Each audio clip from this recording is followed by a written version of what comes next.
আসসালামু আলাইকুম। আমি আজকে আনহার সবাইরে মিশকাত এবং বুখারী শরীফের যে হাদিস নাকি প্রথম আছে সবচেয়ে প্রথম সেই হাদিসটা আনহারা শোনাবার লেগে চেষ্টা করাম।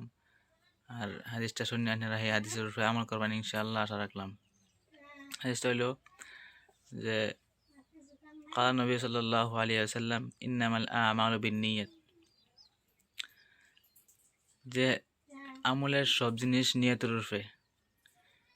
যে আমি কোনো মানুষের যদি নিয়ত করা যায় আমি আল্লাহ এবং আল্লাহ রসুলের লাগিয়ে হিজরত করবাম, তার হিজরত আল্লাহ এবং আল্লাহ রসুলের লাগিয়ে হইব। আর যদি কোনো মানুষ যদি আল্লাহ এবং আল্লাহরে পাওয়ার জন্য কিংবা রসুলের পাওয়ার জন্য হিজরত করে, তার হিজরত যে নিয়ত করছে এটাই হইব। আর যদি কোনো মানুষ দুনিয়া হাসিল করবার জন্য দুনিয়া পাইবার লাগে হিজরত করে, তার হিজরত দুনিয়া পাইবার লাগে হইব। আর কোনো মানুষ যদি তার মানে যেটা ইরাদা করবো হেডে ইনশাল্লাহ হাদিসটা শুনে দিন ভালো লাগে তাহলে আমার চ্যানেলটা সাবস্ক্রাইব করে দেবেন ইনশাল্লাহ। আমি হাদিসের ভিডিও দেব ইনশাল্লাহ।